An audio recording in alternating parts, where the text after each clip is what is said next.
नमस्कार साथियों, आज है 24 फरवरी 2026। हमें करंट अफेयर्स के सारे इंपॉर्टेंट क्वेश्चन डिस्कस करेंगे, साथ ही उसके स्टैटिक्स फैक्ट्स भी। आज की वीडियो में खास क्वेश्चन है हमारे लिए प्रहार के बारे में। जी हाँ, ये यूनियन मिनिस्ट्री होम मिनिस्ट्री के द्वारा अनावरण किया जा चुका है। तो ये क्या है, क्यों है, इसके बारे में डिटेल डिस्कशन करेंगे। साथ ही समझेंगे BAFTA, जी हाँ, BAFTA अवार्ड के बारे में। और ईट राइट स्टेशन क्या है, ये एक सर्टिफिकेशन है, किसके द्वारा दिया जाता है और अभी किन किन को दिया गया है, इस तमाम बातें जानेंगे। इतना ही नहीं है, इसके अलावा भी बहुत कुछ है, तो वीडियो के लास्ट तक जरूर देखिएगा, क्योंकि लास्ट में हम रिवीजन भी करेंगे जो कि काफ़ी इंपॉर्टेंट है। तो चलिए शुरू करते हैं आज का पहला क्वेश्चन। पहला क्वेश्चन है कि अभी यूनियन एजुकेशन मिनिस्टर के द्वारा द टीचर एप्लीकेशन 2.0 का अनावरण किया जा चुका है। तो ये एप्लीकेशन किस करिकुलम को कवर करेगा? जी हाँ, द टीचर ऐप 2.0 लॉन्च किया जा चुका है यूनियन एजुकेशन मिनिस्ट्री के द्वारा। तो ये किस करिकुलम को कवर करेगा? आप देख सकते हैं, ये आपको इमेज में दिखाया जा रहा है। ये है अपना यूनियन एजुकेशन मिनिस्टर। इन्होंने ही इस एप्लीकेशन को लॉन्च किया है। ये एप्लीकेशन न्यू एजुकेशन पॉलिसी 2020 जो आ चुका है, लागू हो चुका है, उसके करिकुलम को क्लास 1 से क्लास 12 तक को कवर करेगा। अब जानते हैं इस एप्लीकेशन के बारे में। ये एप्लीकेशन डेवलप किसके द्वारा किया गया है? तो आप देख सकते हैं, इमेज में ही आपको दिखाया जा रहा है, Bharatiya Airtel foundation and CK2 foundation. जी हाँ, Bharatiya Airtel foundation and CK12 foundation के द्वारा ये एप्लीकेशन डेवलप किया गया है। ये AI based, powered by AI। जी हाँ, ये इसमें AI के बेस्ड है, जिसमें टीचर के लिए ये एप्लीकेशन डेडिकेटेड है, जो क्लास 1 से 12 तक के करिकुलम को कवर करेगा। अब चूंकि ये AI से संबंधित है और अभी रिसेंटली इंडिया में AI समिट हुए हैं, तो अभी उस AI समिट में कुछ इंडियन AI के बारे में जानते हैं जो चर्चा में रहे हैं। जैसे कि 2 मेजर LLMS, जी हाँ, लार्ज लर्निंग मॉडल्स हैं, जो AI समिट में बताया गया है, उसके बारे में बोला गया है।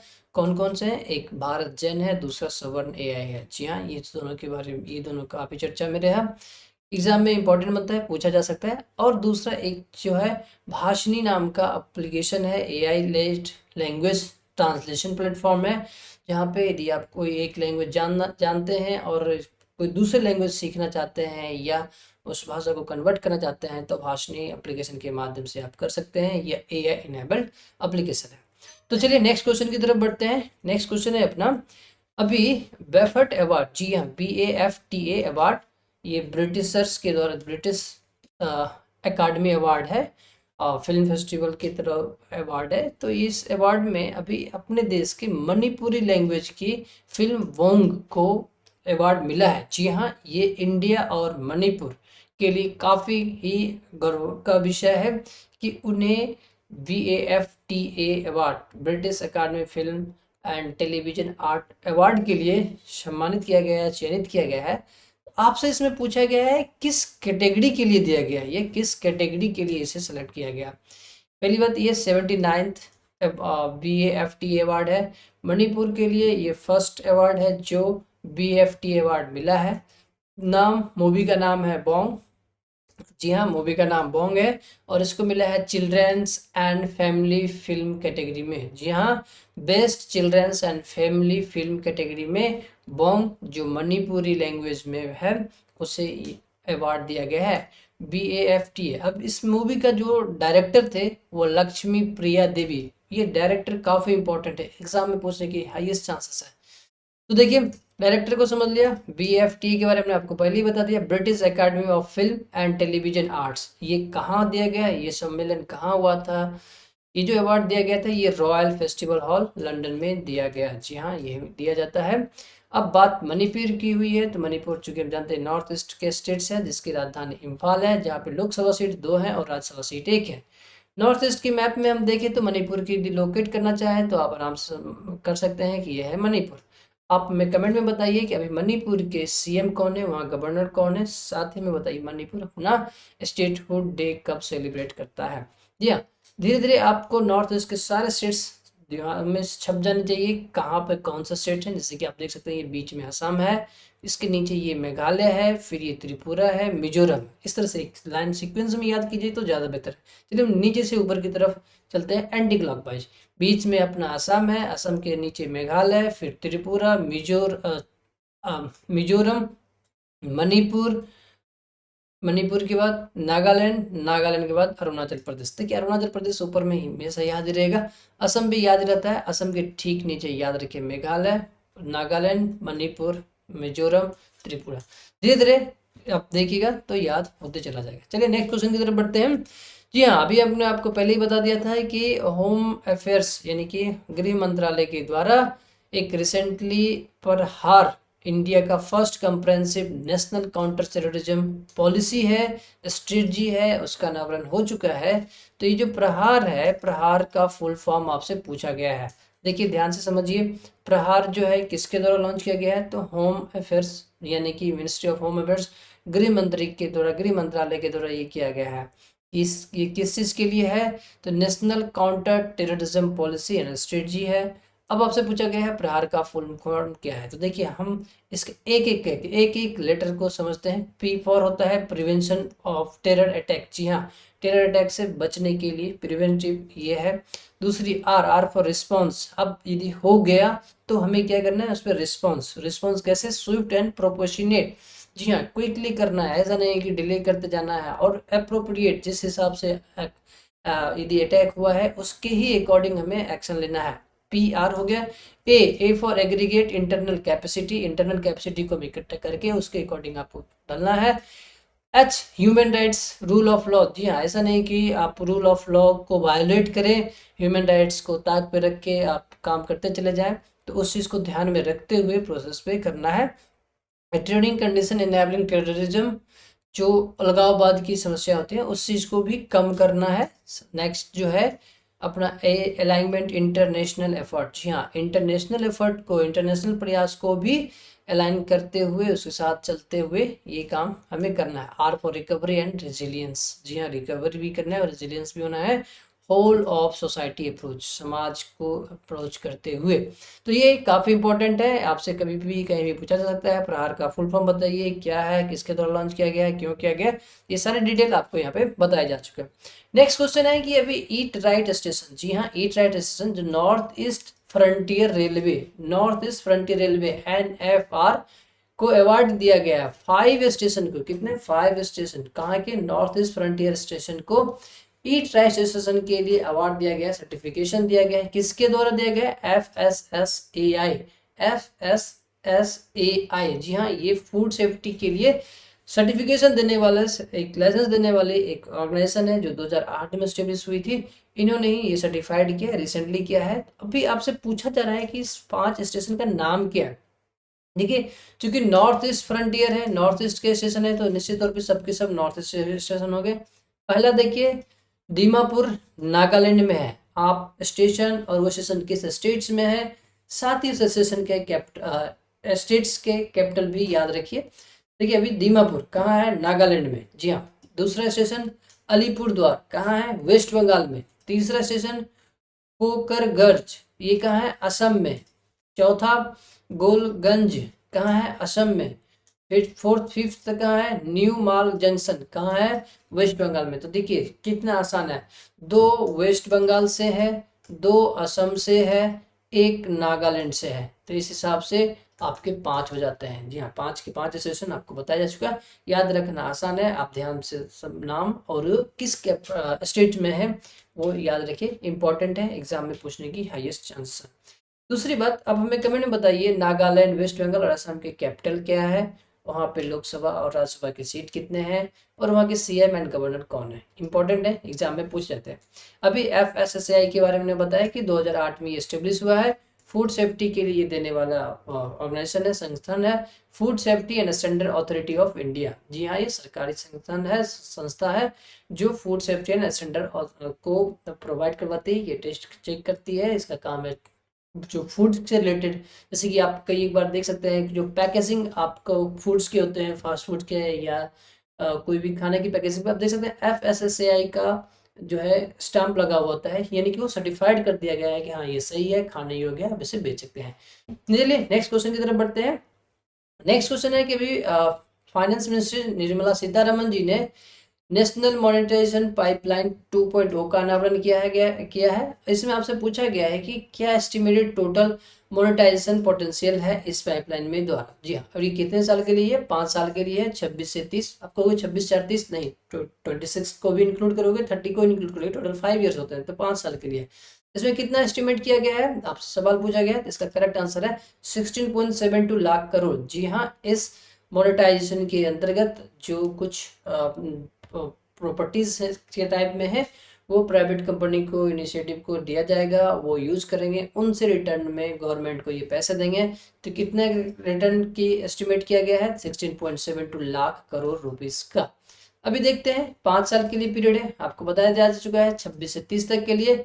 अब ये किसके द्वारा डेवलप किया गया था? ये नीति आयोग के द्वारा डेवलप किया। अब थोड़ा सा नीति आयोग के बारे में समझते हैं। नीति आयोग, जी हाँ, 1 जनवरी 2015, जी हाँ, 1 जनवरी 2015 जो पहले प्लानिंग कमीशन था उसको हटा के नीति आयोग बनाया गया, जिसके वाइस प्रेसिडेंट, अभी प्रेजेंट में वाइस चेयरमैन जो है सुमन बेरी जी है।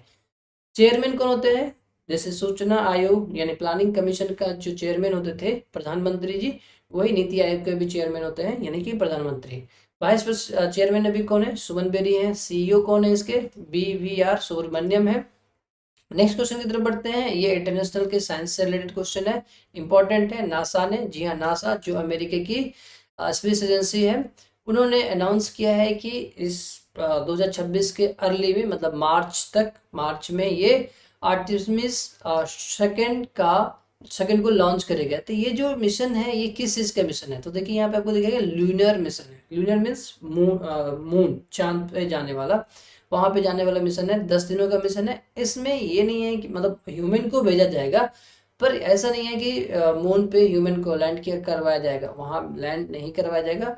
उसके पास जाके रिसर्च करके चेक करके वापस आना है। इसलिए आपको बताया गया है, ये क्या गया है, to perform a crew lunar fly by, जी हाँ, carrying humans around the moon and back to the earth. और ये 50 साल में, और 50 सालों के बाद ये होने वाला पहला इनिशिएटिव है।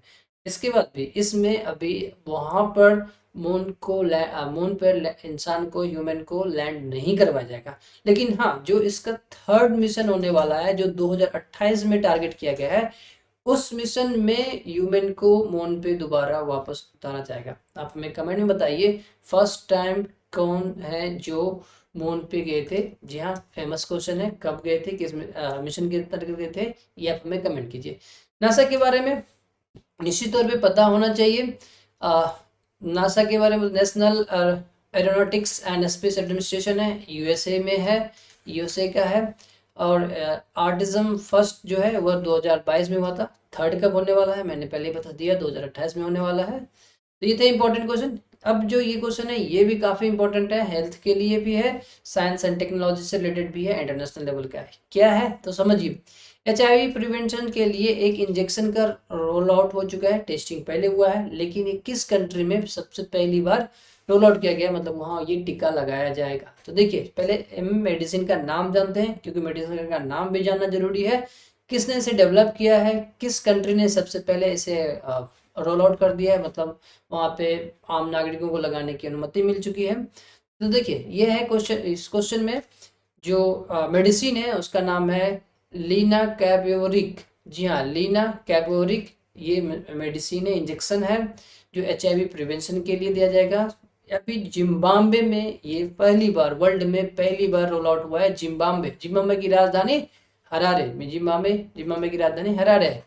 ये twice early shots providing months protection, मतलब 6 महीने में एक बार प्रोटेक्शन के लिए ये दिया जाएगा। अभी हम थोड़ा सा जिम्बाब्वे को समझते हैं। वर्ल्ड मैप पे जिम्बाब्वे कहाँ है, फिर हम देखेंगे क्वेश्चन को आगे। तो देख सकते हैं ये अपना जिम्बाब्वे है। जी हाँ, यहाँ पे आप देख सकते हैं ये इंडिया है। इंडिया को आप इधर जाएंगे, साउथ अफ्रीका यहाँ देखिए, यदि आप ध्यान से देखेंगे तो यहाँ आपको दिखेगा कि ये है अपना साउथ अफ्रीका। जी हाँ, दिस इज साउथ अफ्रीका, और ये है आपका जिम्बाब्वे। तो ये जो वाला हिस्सा है, ये पूरा हिस्सा, ये हिस्सा है जिम्बाब्वे का। जी हाँ, ये हिस्सा जिम्बाब्वे। जिम्बाब्वे की खास बात यह है कि जिम्बाब्वे लैंडलॉक्ड कंट्री है। जी हाँ, एग्जाम में कई बार पूछा जाता है कि जिम्बाब्वे किस तरह की कंट्री है, तो जिम्बाब्वे लैंडलॉक्ड कंट्री है, ध्यान रखिए। अब आपसे ये है कि इस मेडिसिन को डेवलप किसने किया। जी हाँ, इस मेडिसिन को डेवलप करने वाला कैलिफोर्निया, कैलिफोर्निया कहाँ है, यूएसए में है। वहाँ की बेस्ट एक बायोफार्मास्यूटिकल कंपनी है गिलेड साइंस। जी हाँ, गिलेड साइंस, इन्होंने ही ये इंजेक्शन को डेवलप किया है। इम्पोर्टेंट है इसका नाम, क्योंकि एग्जाम में पूछे जाते हैं मेडिसिन देके कि इसे डेवलप किसने किया है, किस कंट्री ने इसे फर्स्ट टाइम रोल आउट किया और ये किस चीज़ के लिए है, तो इम्पोर्टेंट है, ध्यान रखिए, काफ़ी इम्पोर्टेंट है। अब एचआईवी का फुल फॉर्म कई बार पूछ ले जाते हैं, यदि छोटे मोटे एग्जाम हो तो उसका फुल फॉर्म होता है human immunodeficiency viruses. World AIDS day कब सेलिब्रेट करते हैं, चूंकि इससे रिलेटेड है इसलिए आपसे पूछ लिया गया है, वर्ल्ड एड्स डे कब सेलिब्रेट करते हैं, 1 दिसंबर को। अब रिवीजन की बारी, रिवीजन काफी इंपॉर्टेंट है, रिवीजन करना जरूरी है, तो हम आपसे 5 सवाल पूछते हैं, वीडियो पॉज करके हमें जवाब दीजिए। पहला सवाल आपसे पूछा जा रहा है, राजा जी उत्सव हमने कहाँ सेलिब्रेट किया है, और इससे संबंधित एक एड ऑन क्वेश्चन में पूछ देता हूँ, राजा जी उत्सव सेलिब्रेशन के समय किन्हीं का जो स्टेच्यू को अनवील किया गया है वो कौन से पुरुष है। नेक्स्ट क्वेश्चन पूछा गया है कि अभी एक बुक का अनावरण जो अपने vice president CP Radhakrishnan ji के द्वारा किया गया है, बुक का नाम है Atal Bihari Vajpayee the eternal statesman. ये किस, इसके लेखक कौन है, ऑथर कौन है, ये आपसे पूछा गया है। नेक्स्ट क्वेश्चन, भारत विस्तार क्या है। जी हाँ, ये इतना हिंट दे सकता हूँ कि AI के बारे में बात की जा रहा है, तो भारत विस्तार AI क्या है, किस चीज़ के लिए है। नेक्स्ट, अब हेल्थ मिनिस्ट्री ने भी सही नामक एक AI के बारे में, एक प्लेटफॉर्म के बारे में बताया था, सही एंड बोध दोनों, तो इस सही और बोध का फुल फॉर्म आपसे पूछा गया है। अब आंसर की बारी है, वीडियो आंसर मालूम है तो पॉज करके आंसर कमेंट कीजिए, नहीं मालूम तो कंटिन्यू कीजिए और सुनिए। राजा जी उत्सव राष्ट्रपति भवन में बनाया गया है, और वहां पे भारत के first Indian governor general of independent India, जी हाँ, श्री चक्रवर्ती राजा गोपालाचार्य जी, उनका स्टेचू का अनावरण किया गया है। अटल बिहारी वाजपेयी जी के ऊपर जो बुक लिखे गए हैं, Atal Bihari Vajpayee the eternal statesman, इस बुक के लेखक विजय गोयल जी हैं। विस्तार, भारत विस्तार एक AI है जो किसानों के लिए डेडिकेटेड है 24/7 उनको असिस्टेंट करने के लिए। सही का फुल फॉर्म हुआ strategy for artificial intelligence in health care for India, and बोध का फुल फॉर्म है bench marking open data platform for health AI। जी हाँ, ये थे आज के इम्पोर्टेंट क्वेश्चंस और साथ में आपका रिवीजन भी। वीडियो अच्छा लगा हो तो लाइक जरूर कीजिए, दोस्तों के साथ शेयर जरूर कीजिए, सब्सक्राइब कर लीजिए ताकि हम कंटिन्यू आपसे मिल सके। पढ़ते रहिए, बढ़ते रहिए, हम फिर मिलते हैं अगले वीडियो में।